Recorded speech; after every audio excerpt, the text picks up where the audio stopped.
وعلى أهل بيته الطيبين الطاهرين المعصومين الذين أذهب الله عنهم الرجس وطهرهم تطهيرا لا سيما على الإمام المنتظر وحجة الله الثاني عشر ابن العسكري المنتظر ولعنة الله على أعدائهم أجمعين من الآن إلى قيام يوم الدين. أما بعد، فإن الله الصادق العليم قال في كتابه الكريم القرآن الحكيم: أعوذ بالله من الشيطان الرجيم، بسم الله الرحمن الرحيم. يا أيها الذين آمنوا كتب عليكم الصيام كما كتب على الذين من قبلكم لعلكم تتقون. صدق الله العلي العظيم.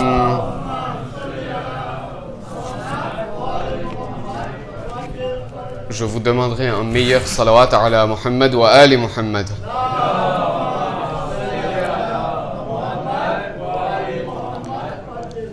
Chers fidèles, chers croyants, salam alaykum wa rahmatullahi wa barakatuh.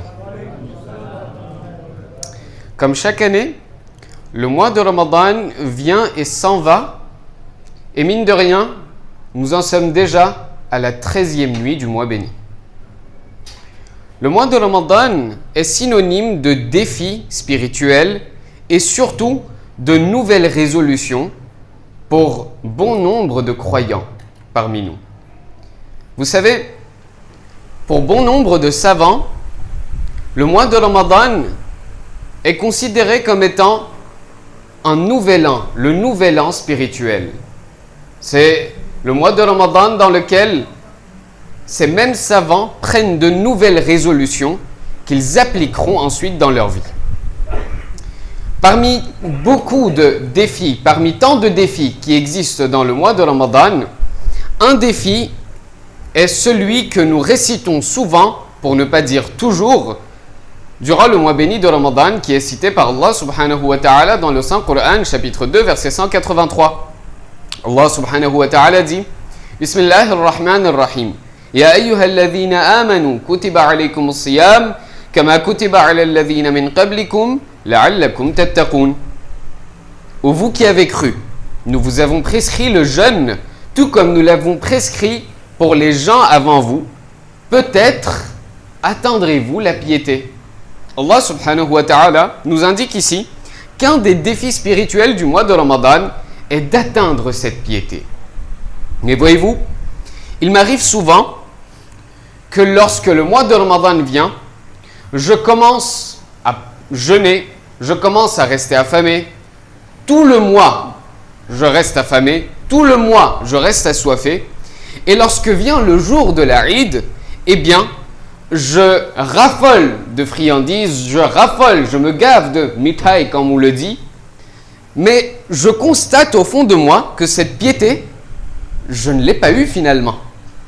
Je suis reparti du mois de Ramadan, j'ai quitté le mois de Ramadan sans pour autant acquérir cette piété.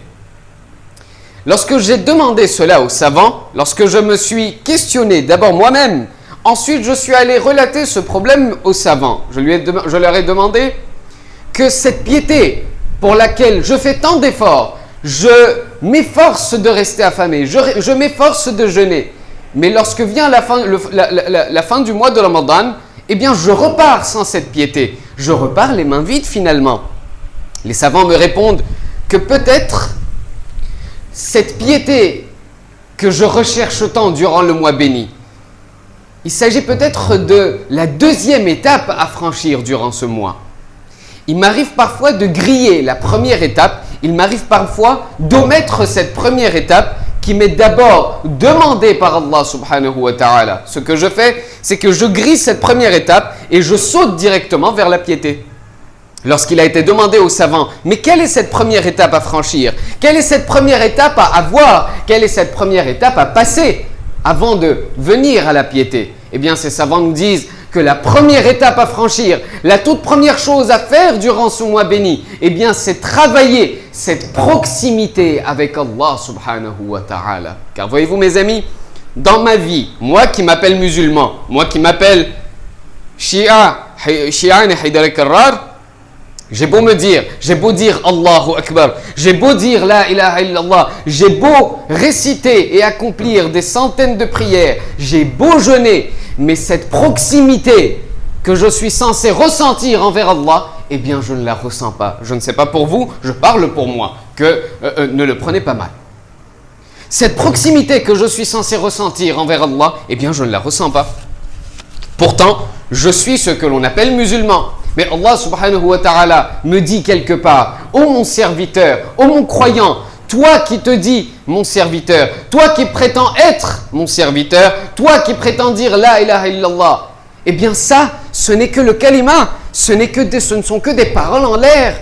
Il faut d'abord ressentir cette proximité envers moi. C'est alors que tu atteindras la piété. Un des objectifs donc de ce mois béni de Ramadan, c'est d'atteindre cette proximité de Allah subhanahu wa ta'ala. C'est de ressentir cette intimité avec Allah subhanahu wa ta'ala. Vous savez, notre saint prophète Mohammed Mustafa sallallahu alayhi wa sallam,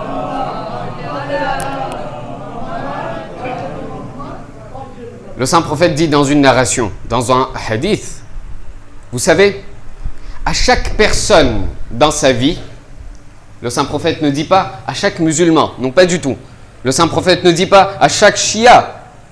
Le saint prophète ne dit pas à chaque khoja, non.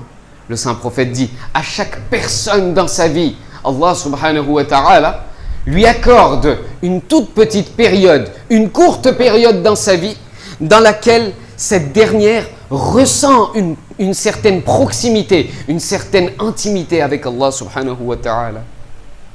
C'est ensuite à cette personne, il revient ensuite à cette personne de maintenir cette proximité, de faire perdurer cette intimité avec Allah tout au long de sa vie. Puis les savants nous expliquent, nous disent, vous savez, c'est tout comme lorsque vous allez dans un aéroport par exemple, et lorsque vous vous rendez dans ce qu'on appelle la duty free. Lorsque vous irez dans cette duty free, eh bien il y a une section que l'on appelle la parfumerie, tout ce qui est parfum. Je me rends là-bas, j'ai pris un Yves Saint Laurent, puis j'ai pris un Hugo Boss, puis j'ai pris un je ne sais pas et j'en passe. Je prendrai chacun de ces parfums, je les essaierai.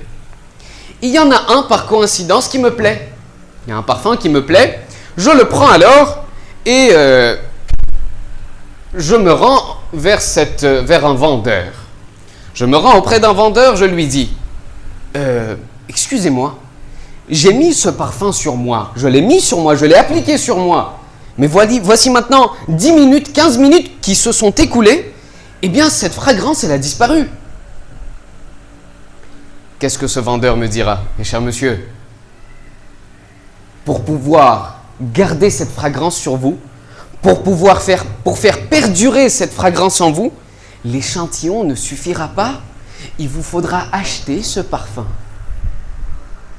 De cette même façon, Allah subhanahu wa ta'ala accorde à chacun d'entre nous un échantillon dans notre vie dans lequel nous ressentons cette proximité, nous ressentons cette intimité avec Allah subhanahu wa ta'ala. Le saint prophète me dit, c'est ensuite à vous, il revient à vous, chers musulmans, de faire perdurer cet échantillon tout au long de votre vie, afin que vous puissiez vivre avec la proximité d'Allah. Voyons ce soir 4 astuces qui nous ont été données par nos savants, comment maintenir cette proximité, comment maintenir cette intimité avec Allah tout au long de notre vie. Et vous savez, ces mêmes savants nous disent, si vous arrivez à appliquer ces 4 astuces, si vous arrivez à appliquer ces 4 points durant le mois de Ramadan, voyez ensuite comment ce mois de Ramadan sera différent des mois de Ramadan précédents que vous aurez passés. Première astuce que les savants nous donnent. Toute première chose, at-tawakkul ala Allah. Attention, je ne parle pas de ce tawakkul, vous savez, tous les jours. Non, mais moi, je crois en Allah. Hein. Moi, j'ai confiance en Allah. Ma toute première confiance, elle est en Allah subhanahu wa ta'ala. Les savants nous disent, non, pas du tout. Je ne parle pas de cette confiance, mon ami. Tu sais quand est-ce que tu peux mesurer cette confiance que tu as en Allah? Lorsque tu tombes dans un malheur. Lorsque tu tombes dans une difficulté. Là, si tu as une poitrine forte, eh bien tu diras, j'ai confiance en Allah. Mais force est de constater que dans ma vie, je ne parle pas pour vous, je parle pour moi. Dans ma vie, malheureusement, lorsqu'un malheur me tombe dessus, la toute première des choses que je ferai, c'est que, oh Allah, dans ce monde, tu n'as trouvé personne d'autre à part moi? Ce sera ma première réaction. Deuxième réaction, les savants nous disent, lorsque tu tombes dans un malheur, lorsque tu tombes dans une difficulté, quelle porte vas-tu toquer en tout premier? Est-ce que tu vas aller toquer la porte de tes amis, de ta famille, des ta'ouidh? Est-ce que tu vas aller toquer la porte d'autres personnes? Ou la toute première chose, qu'est-ce que tu fais? Tu vas aller d'abord voir tes amis ou tu vas aller sur ton musalla afin de prier Allah subhanahu wa ta'ala? Les savants nous disent, la tawakkul ala Allah, le tawakkul, tu sais ce que c'est? Allah a bien entendu, je ne vous demande pas de ne pas aller voir vos amis, je ne vous demande pas de ne pas aller voir votre famille, non. Les savants nous disent, la tawakkul, la vraie confiance en Allah, eh bien c'est lorsque tu tombes dans une difficulté, lorsqu'un malheur te tombe dessus, eh bien la toute première chose à laquelle tu penses, c'est d'invoquer Allah subhanahu wa ta'ala et de te remettre à lui. Mais vous savez, cette confiance, elle ne se travaille pas du jour au lendemain. Ce n'est pas que vous allez écouter mon majlis aujourd'hui et en sortant d'ici, eh bien vous direz « Oh, le cheikh, il a dit un truc très très bien aujourd'hui. À partir de maintenant, je place ma confiance envers Allah. » Non, pas du tout. Cette confiance, mes amis, elle se travaille. De la même façon que je travaille mon corps, eh bien, de la même façon que j'entretiens mon corps, cette confiance en Allah, elle s'entretient, mes amis. Lorsqu'on a demandé aux savants, comment est-ce qu'on peut entretenir cette confiance en Allah? Comment est-ce qu'on peut bâtir? Comment est-ce qu'on peut consolider cette confiance en Allah subhanahu wa ta'ala? Ces derniers nous disent, prenez un papier. Prenez un papier, prenez une feuille, ouvrez vos notes dans votre smartphone. Vous savez ce que vous allez faire? Prenez, sélectionnez des versets du Saint-Coran, sélectionnez des riwayat et des ahadiths de nos Ahlul Bayt et dressez une liste. Prenez des versets, prenez des riwayat dans lesquels vous vous identifiez vous-même. Prenez des riwayat dans lesquels vous vous identifiez, des ayats qui vous interpellent, des versets qui vous tiennent particulièrement à cœur. Lorsque vous aurez dressé cette liste, et lorsque vous tomberez dans un malheur, lorsque vous tomberez dans une difficulté, à Dieu ne plaise, prenez ce papier, ouvrez ces notes, ouvrez cette liste et lisez les versets que vous aurez sélectionnés. Je prends un exemple et nous passons dessus rapidement. Les savants nous disent, un verset qui nous est destiné à tous, qui nous interpelle tous et qui nous aide lors de nos difficultés. Vous savez c'est quoi? Chapitre 2, verset 286. Allah subhanahu wa ta'ala dit, Bismillah ar-Rahman ar-Rahim. La yukallifu Allahu nafsan illa wus'aha. Allah n'impose aucune charge à aucune personne, charge qu'elle ne pourrait supporter. Lorsque je tombe dans un malheur, lorsque je lis ce verset, la toute première chose que j'aurai, la toute première chose que je ressentirai, je serai relaxé, je serai apaisé en lisant ce verset. Lorsque je lirai ce verset, la toute première chose que je me dirai, ce n'est pas grave. J'ai perdu un proche, j'ai perdu un parent, j'ai perdu un ami, j'ai vécu une grande perte, j'ai subi une grande perte dans mon travail, ce n'est pas grave. Si Allah m'a donné ce imtihan, si Allah m'a donné cette épreuve dans ma vie, eh bien cela signifie que je peux supporter ce malheur. Les savants nous disent, de cette façon, mon ami, tu pourras entretenir, tu pourras consolider ta confiance et ton tawakkul envers Allah subhanahu wa ta'ala. Deuxième des choses, vous savez, les déclarations ne suffisent plus. Il faut maintenant passer à l'action. Nous sommes aujourd'hui le 13 mars. Il y a un mois de cela, nous étions le 14 février. 14 février égale 14 février égale Saint-Valentin. Peut-être que ici nous ne connaissons pas cette date, mais là-bas on la connaît par cœur, de l'autre côté. Pourquoi? Parce que lorsque vient la Saint-Valentin, eh bien, lorsque nous venons à la maison, qu'est-ce qu'on fait? On va près de notre conjoint et on va lui dire tu sais que je t'aime, tu sais que je ne fais que penser à toi. 40 ans de notre vie se sont écoulés, 30 ans, 20 ans de notre mariage se sont écoulés, mais je pense toujours à toi. De là-bas, qu'est-ce qu'on aura comme réponse? Laisse tomber le reste, donne-moi mon cadeau. Les déclarations, c'est après. Montre-moi que tu m'aimes. Allah subhanahu wa ta'ala me dit, mon cher croyant, les prières, ça vient après.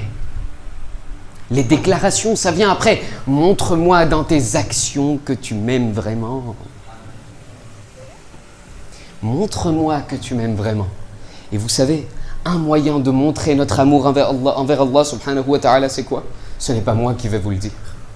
Lorsque vous irez au mausolée de notre 8e imam, Ali bin Musa al-Rida, salawatullahi wa salamuhu alayhi,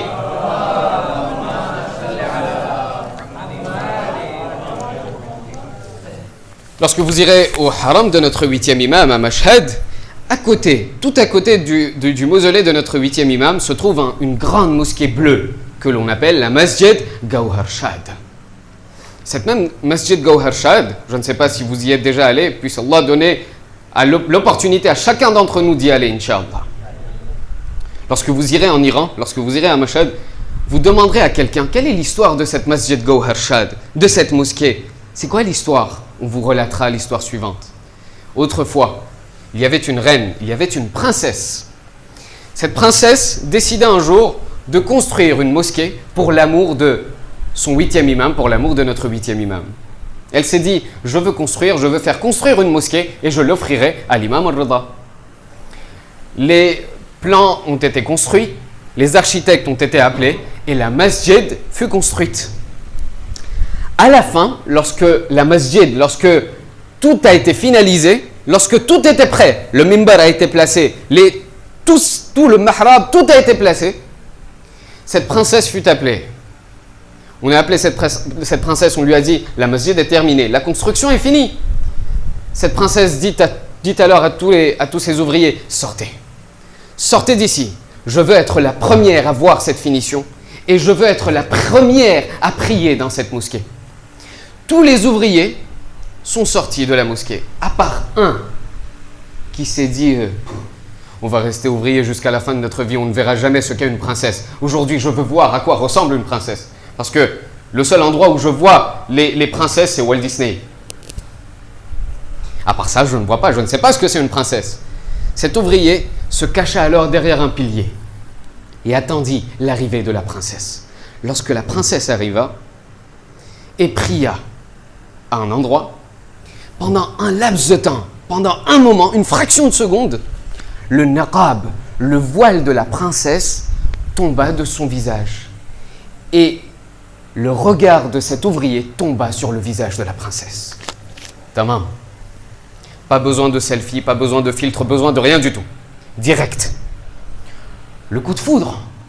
Ce fut le coup de foudre, mes amis.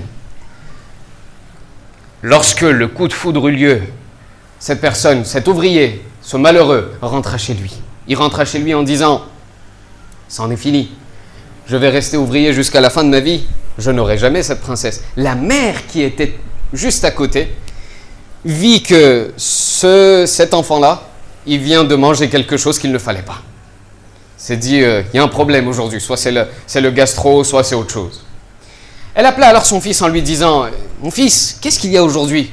Tu as eu un problème? Il lui dit, non, mais c'est rien du tout, ne t'inquiète pas. Et il ferma ce chapitre. Mais la mère remarqua que les jours passaient, l'enfant, cet ouvrier, son fils, avait arrêté de manger, avait arrêté de dormir. Parce que faire? Quand je regarde l'assiette, je vois le visage de cette princesse. Et ces jeunes comprendront ce que je suis en train de dire. Oui, je suis encore jeune, ne vous inquiétez pas, je sais tout. La mère appela alors un jour son fils en lui disant, non, écoute, il y a quelque chose que tu me caches. Dis-moi ce que tu me caches. Peut-être que je pourrais t'aider. Le fils dit alors, mère, lorsque la mosquée fut finie, lorsque la construction fut terminée, mon regard est tombé sur la princesse et maintenant je suis tombé amoureux de cette même princesse. La mère dit, c'est tout? Laisse-moi aller chez le roi, je vais faire ta demande. L'ouvrier dit alors, mère, ouvre les yeux, nous ne sommes que de simples ouvriers, là-bas c'est la princesse. Il me dit, mais c'est pas grave, laisse-moi essayer. Une mère, ça reste une mère, mes amis. Cette mère se rendit alors au palais, après avoir fait la queue, parce qu'il y a une queue chez les rois. Après avoir terminé la queue, lorsque son tour arriva, le roi dit, dis-moi, quel est ton problème? La mère dit alors, je suis venu demander la main de votre fille. Cache. Le père la regarda dans un premier temps, le roi, puis lui dit alors, ok, je vais te donner ma fille, à une condition. Quelle est la condition? Eh bien la condition, c'est que tu diras à ton fils de se rendre dans une mosquée toutes les nuits, pendant 40 nuits, et d'y réciter la salatul layl. Récite la namaz et shab pendant 40 nuits. Au 40e jour, lorsque tu viendras, tu repartiras avec la fille. La mère a dit, très bien. Elle rentra chez elle et raconta tout cela à son fils. Le fils dit, ok, ça m'a l'air compliqué, mais on essaiera quand même. Lorsque vint le premier jour, ce même garçon, cet ouvrier, est en train de raconter. Le premier jour fut tellement difficile. Le premier jour fut tellement difficile. Lorsque tu dois te réveiller au beau milieu de la nuit, à 4 heures du matin, on te dit, lève-toi pour réciter la namaz et shab. Allez, la première nuit fut difficile. La deuxième nuit fut difficile. Mais au fil des jours, je commençais à y prendre goût. 40 jours sont passés. 50 jours sont passés. 3 mois sont passés. Le roi rappela la mère. Lorsque la mère fut présentée auprès du roi, ce dernier lui demanda, « Alors, les 40 jours sont passés. Qu'est-ce qui s'est passé? Ton fils n'est jamais venu. » La mère lui dit, mais moi j'avais oublié. Elle se rendit auprès de son fils en disant, les 40 jours sont passés, qu'est-ce qui s'est passé? Tu as récité tes namazes, tu as fini tes prières, on doit aller faire notre demande, on doit aller boire le doud. Le fils dit alors, mère, allez donc voir le roi et dites-lui que je ne veux plus sa fille. Allahu Akbar. Dites-lui que je ne veux plus sa fille. La mère dit alors, oui, mais raconte-moi au moins, qu'est-ce qui s'est passé? Elle est moche? Tu l'as vue de plus près? Qu'est-ce qui s'est passé? Elle a dit non. Lorsque j'ai commencé la salatul layl, cette salatul layl, ce namaz échab était très difficile pour moi. Avant que je commence la salatul layl, j'étais épris d'amour pour cette fille. Mais après les 40 jours, ce cœur ne contient plus l'amour de cette fille. Ce cœur contient uniquement l'amour de Allah subhanahu wa ta'ala.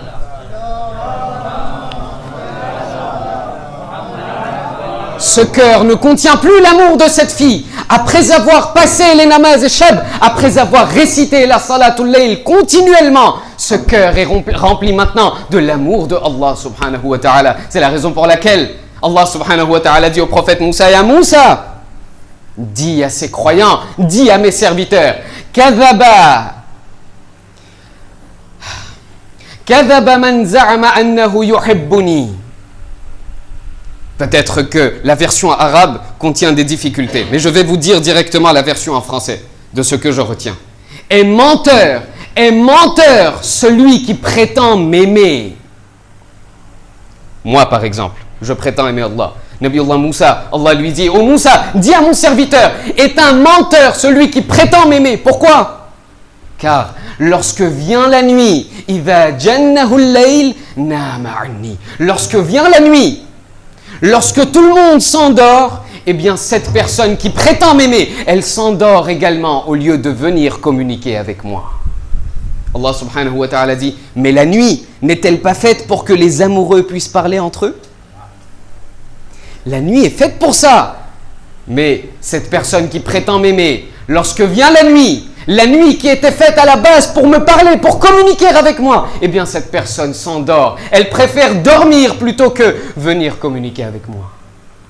Les savants nous disent, si tu veux construire, si tu veux consolider cette connexion avec Allah subhanahu wa ta'ala, eh bien sache qu'il faut montrer, les déclarations ne suffisent plus. Il faut maintenant montrer ton amour envers Allah. Je suis obligé de sauter un point. Le dernier point qui nous est relaté par nos ulama, vous savez c'est quoi? Avoir une communication sincère avec Allah subhanahu wa ta'ala. Aujourd'hui, la iftar a commencé, je ne sais pas à quelle heure, mais la dua iftata commencera peut-être vers 19h30. Ça va, on a le temps de manger encore. Ce n'est que la dua iftata. Lorsque le majlis commencera, on entrera petit à petit. Mes amis, cette dua, elle n'était pas faite pour passer du temps. Je ne parle pas d'ici, bien entendu. Je parle de partout. Cette dua qu'on considère comme un passe-temps, cette dua que je considère comme étant un temps pour digérer mon iftar. Non, mes amis, cette dua n'était pas faite pour passer du temps. La dua, rappelez-vous bien, mes amis, et souvenez-vous de cette chose tout au long de votre vie. On a tendance à dire, récite cette dua, un tel récitera telle dua, un tel récitera cette dua. Mes amis, la dua n'est pas une chose à réciter, la dua est une chose à demander à Allah. La dua n'est pas une chose à réciter, la dua est une chose à demander. Je demande à Allah subhanahu wa ta'ala, j'invoque à Allah et je lui demande quelque chose. Ce n'est pas une poésie, mes amis. Et ce n'est pas moi qui vous le dis. C'est notre 6e imam, Sadiq Ali Muhammad, Ja'far ibn Muhammad al-Sadiq, salawatullahi wa salamuhu alayhi. Notre sixième imam me dit, lorsque tu veux communiquer avec Allah, ne fais pas semblant.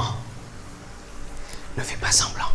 La dua iftita, tu es obligé de la réciter du début jusqu'à la fin. Je ne sais pas, telle dua pour telle nuit, telle dua pour... Non, dans la dua, tu exprimes tes vrais souhaits à Allah subhanahu wa ta'ala.